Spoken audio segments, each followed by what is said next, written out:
Right now, Steve Kiggins is along the Salton River with a message from firefighters. But first, we head to Aaron Mayovsky with the first heat advisory of the year for Western Washington. Aaron? Yeah, it is going to heat things up this weekend. We still have a day to get into this and understand the temperature trend here. We're going to be in the 70s again tomorrow, but we're tracking that heat over the weekend.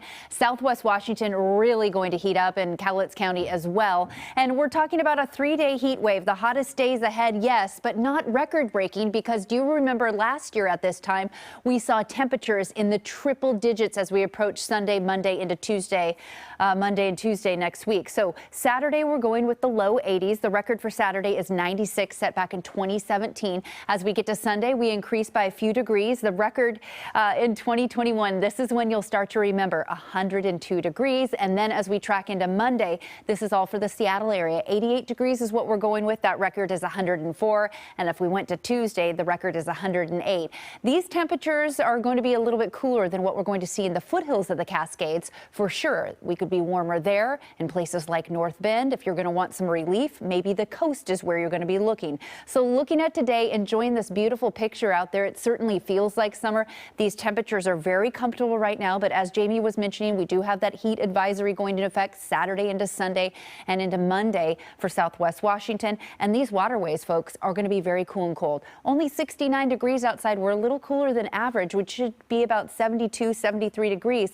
But our water temperatures, yeah, they are really cold, still in the 50s and low 60s. A gorgeous sunset tonight at 9:10. And we'll see that cloud cover barely move through as we get into our forecast. Tomorrow, we're going to see those temperatures spike up to 75, and then the summer heat is on. We'll have more on that, Jamie, coming up.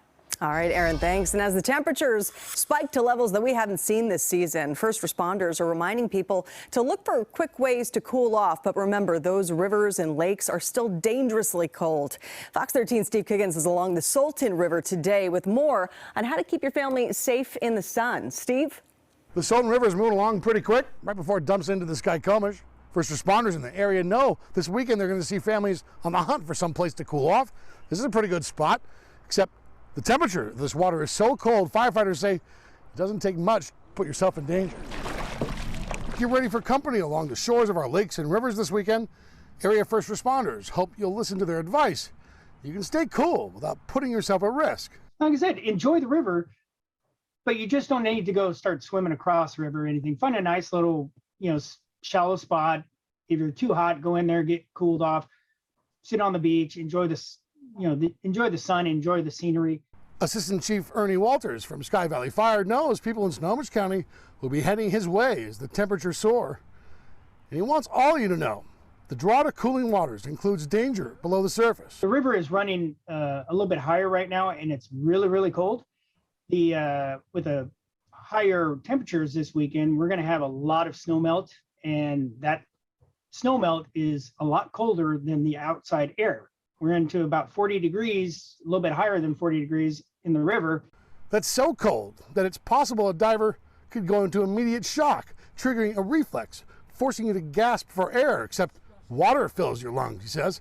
Or the frigid cold can cause painful cramping, zapping a swimmer's energy, making it that much harder to swim to shore. It does not take long whatsoever to get themselves into trouble. Another danger, says Walters, is Highway 2 itself, and the people who park illegally have in the past caused congestion and backups, delaying first responders in emergency.